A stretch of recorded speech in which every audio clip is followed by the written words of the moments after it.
Support players, it's time for you to pull for a new weapon as Tower of Fantasy finally gets another Benediction character after 10 months. Being revealed all the way back in the 4.0 teaser trailer and being a part of the 4.0 story arc ever since, it's finally time for our hacker girl Grey Fox to come out after her brother Ocelot in the 4.4.5 half patch. So let's take a look at her kit and see what the devs cooked up for our new Benediction character. Not like there's any other content besides her in the half patch anyways. The Grey Fox's shatter is at 16 and her charge is 14, but in practice the shatter is mid and the charge is just okay. Thankfully, none of these are important as Grey Fox's weapon, the Witch's Key, is a Benediction weapon that is primarily a buffing debuffing support weapon, but can also function as an off-field background damage dealer at A3 or even a main DPS weapon if need be. Her main highlight is her insane support capabilities at high investments with her matrices, as she's got heals, attack debuffs, slows, a freeze, crit resist shred, team-wide damage buffs, crit and crit damage buffs, stackable cheat deaths that can be shared with the team, all at the same time also being able to dish out respectable amounts of damage. Unfortunately, most of these are locked behind her stars and matrices, which makes her not so free-to-play friendly. Let's look at her kit first though to understand how and where she's getting all this utility from.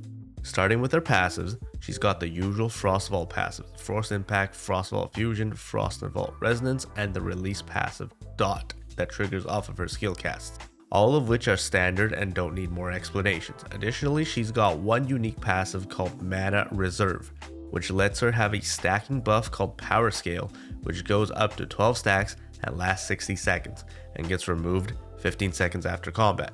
How you get stacks and what they are used for is not explained here in game, but that's what I'm here for. You gain stacks by using her basic attacks with varying amounts that goes up per hit. You also immediately gain 12 stacks when casting her subskill and also 12 stacks when casting her Discharge. All stacks are consumed by casting her main skill, or they can also be consumed by casting her hold attack, but only when you have max 12 stacks. Let's start with her basic attacks. Her regular ground and aerial basic attack 4-hit combos are long-ranged and provide the same amount of stacks of her passive, 1 stack each on the first 2 hits and 2 stacks each on the last 2 hits for a total of 12 stacks.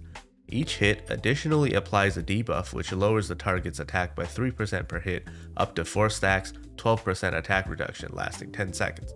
Good for hard-hitting bosses, but otherwise not worth using for damage purposes. She also has a basic ground hold combo that can be activated by holding the attack after the 3rd or 4th hit, which deals a bit more damage at the cost of not gaining stacks.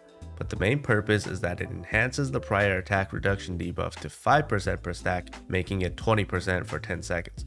Oh, and it also applies a 10% slow effect on the target because why not? Next up is her enhanced basic attack acquired after casting her skill and going into the Witch of Time state, which again works on the ground or in the air. These enhanced attacks deal significantly more damage with each hit ramping up the multiplier all the way up to 2073%. Each hit also provides more stacks to her passive, with the first 3 giving 2 stacks and the last hit giving 3 for a total of 9 stacks of power scale. But do note, however, that these attacks no longer have the additional attack debuff effect. Finally, she's also got a hold attack during her Witch of Time skill state that can only be cast when she has all 12 stacks of her passive. The attack is triggered by holding attack during her enhanced ground combo or just straight up holding the attack button, dealing a significant amount of damage. But the main thing is when your Benediction resonance is active, which allows the attack to recover all lost HP by nearby teammates in the past 3.5 seconds and additionally heal another 200% of your attack. Also, all debuffs and CCs are removed, including the pesky graying bite for you and your teammates, which is her main way to heal. Oh right, and she's got a Plunge Attack, which is more used for movement purposes than for damage, for when you want to get down on the ground after flying in the air. Speaking of flying in the air, her dodge hold allows her to literally fly horizontally in the air on her staff like a witch at the cost of stamina of course, which is the only main use of her dodge attacks, as the regular dodge attack and directional dodge attacks both do nothing extra and barely any damage at all. Moving on to her skill. Casting her skill does damage, puts her into the Witch of Time state for 30 seconds, and consumes all power scale stacks, with each consumed stack providing a 1% frost damage buff up to 12% at 12 stacks. During the Witch of Time state, all of her basic attacks are enhanced as explained earlier, Then she gets the ability to cast her sub-skill after gaining 12 stacks and doing her enhanced hold attack. The sub-skill, which can be only cast once per main skill cast, does significant damage and at the same time freezes the target for 2 seconds, and also heals nearby teammates for 400% of your attack. You also immediately get 12 stacks back to combo into another hold attack right after for massive heals and damage. Just note that if you swap her weapon out, the ability to cast the sub-skill is gone until the next cast of her main skill. Finally, her Discharge skill does the usual Discharge skill things like removing self debuffs, gives iframes, and deals a huge multiplier worth of damage. Unfortunately, the cast animation is long and again, not worth waiting for, so jump cancelling the Discharge is advised. The Discharge also provides 12 stacks of her passive immediately alongside a 30-second hyper body, which you won't lose when jump cancelling. Oh, there's also a Benediction Resonance effect here too, allowing the Discharge to remove debuffs and CCs including Grain Bite for yourself and teammates. And that's it for her abilities. Let's move on to her stars. Her 1 star allows her to gain 1 stack of her passive every second while inside her Witch of Time skill state. This doesn't sound like much, but this extra 1 stack per second allows her basic attacks, which originally gets 9 stacks after her full combo, to now get exactly 12 stacks, allowing her to cast the hold attack after 1 basic attack rotation instead of 1.5, which significantly speeds up her rotation and allows her to spam the hold attack more. Very beneficial star for the purpose of healing or main DPSing. There is also a second effect on the 1 star that heals her for 80% of her attack for each target hit by her skill nearby for 12 seconds, which is pretty useful as it's the only sustain you got on her when you're doing main DPS with another weapon like Rosalind. Overall though, this star isn't really worth it for most existing players that plan on doing main DPS with Rosalind. New players trying to use her as main DPS or for supporting purposes though should get her to at least A1. The 3-star effect is where she gets crazy good. She now deals an AoE dot of 775% to nearby targets every second during her skill buff state.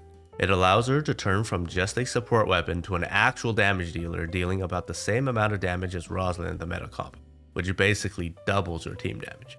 That's not it though. For Benediction Resonance, when you consume full stacks of her passive with her skill, you will buff your own and nearby teammates' final damage by 25% for a whole 30 seconds. And we're still not done.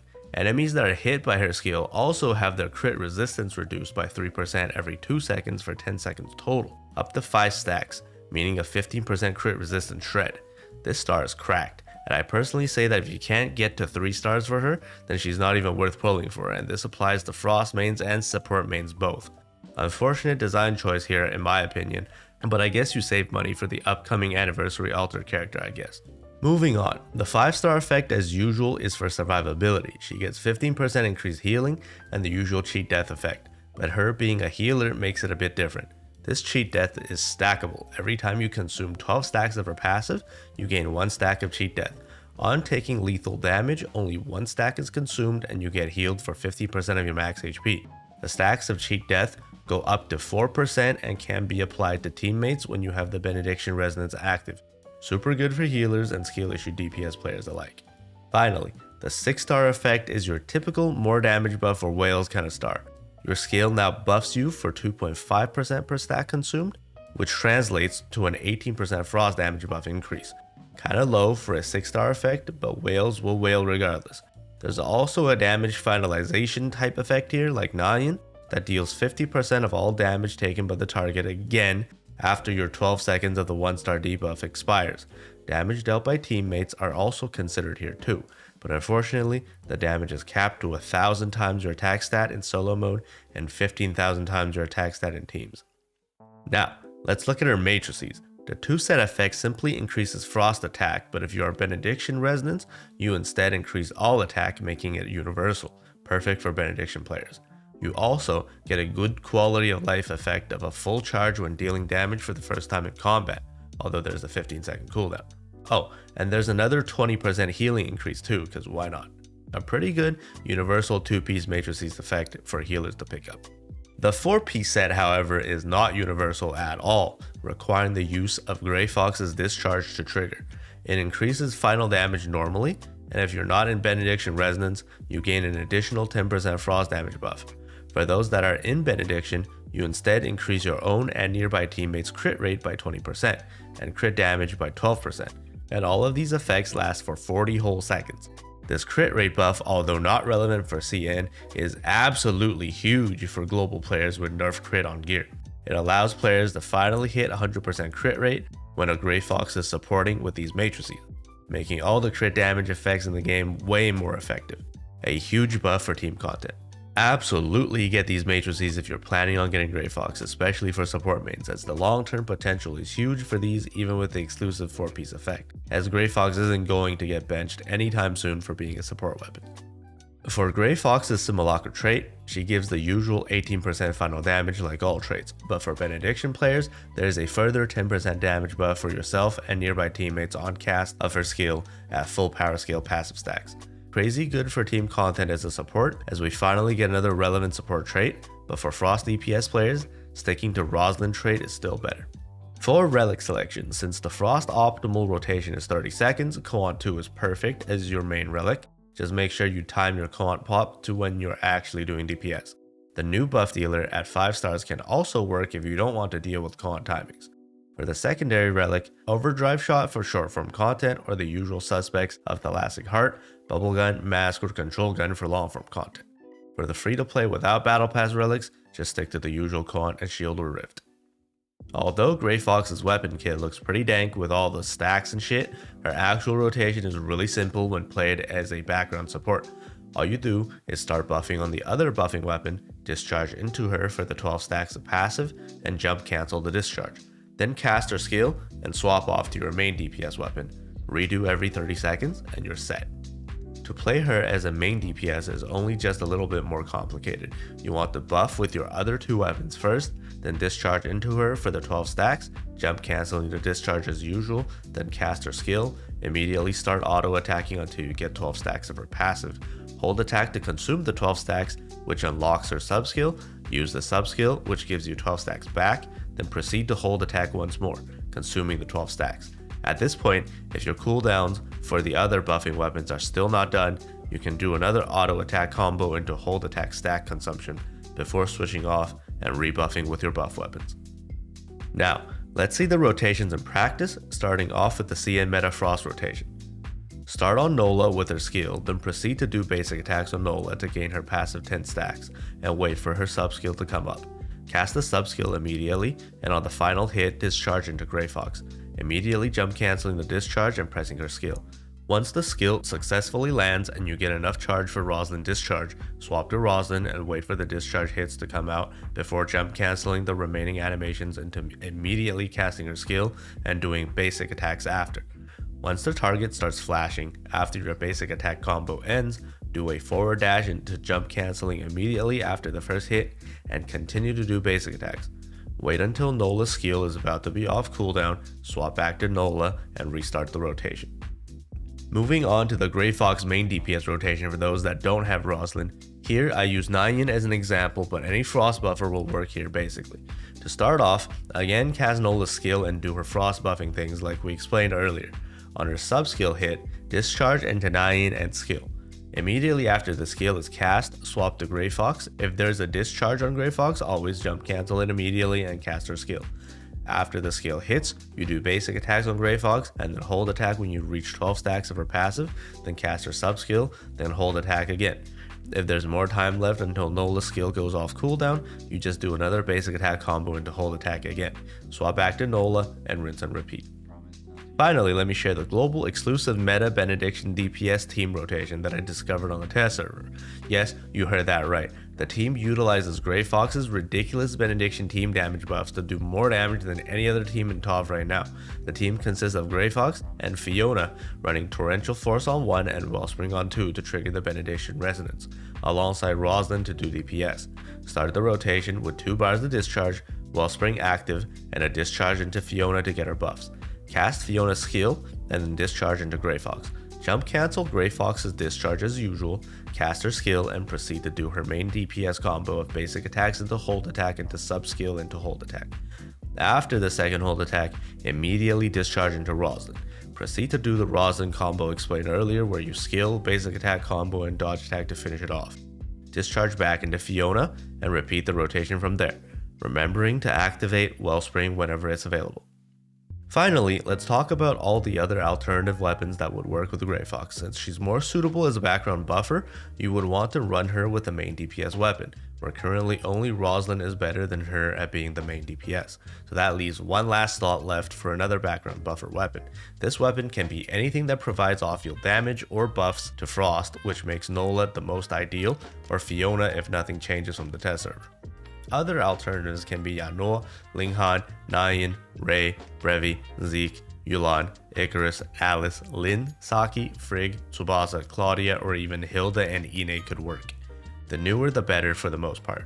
Oh, and if you don't have Roslyn to be your main DPS and you're forced to main DPS with Grey Fox, then just pick another buffer weapon from the list instead and you're set. For matrices setups, again, the most optimal is everyone using their own 4-set matrices. But if you don't have other limited matrices and only pull for Grey Fox 4Ps, you want to put her 4Ps on any of the buffing weapons since the matrices effect work completely in the background.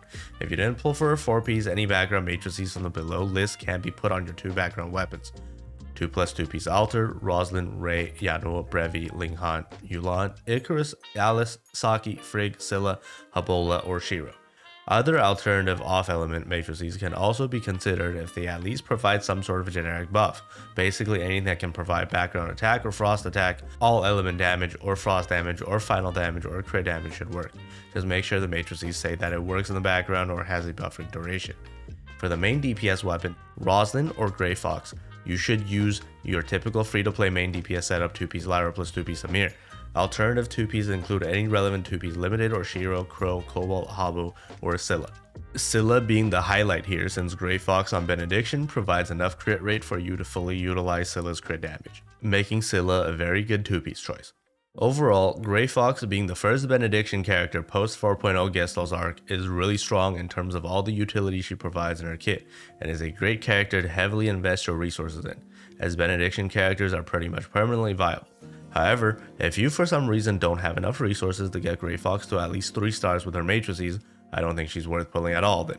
For Frost mains, her base kit prior to 3 stars only provides a measly 12% background damage buff and nothing else for DPS. She also doesn't have resistance ignore. Even Claudia, a 1.0 weapon, provides more damage buffing compared to her, which is kinda funny. For support players, her base kit at 0 stars is also very lackluster, missing the team damage buffs and cheat death, making her also pretty mid at low investments. Thankfully, Benediction players got almost a whole year to save and should be fine getting her matrices and stars up. What do you guys think of Grey Fox? Are you still going to pull for Grey Fox with half her kit locked behind matrices and her stars? Or are you going to skip and wait for the next alter character coming soon instead? Let me know in the comments below. That's it for this kit review. Don't forget to like, subscribe, and hit that notification bell for more. Good luck on her pulls, you'll definitely need it for that A3.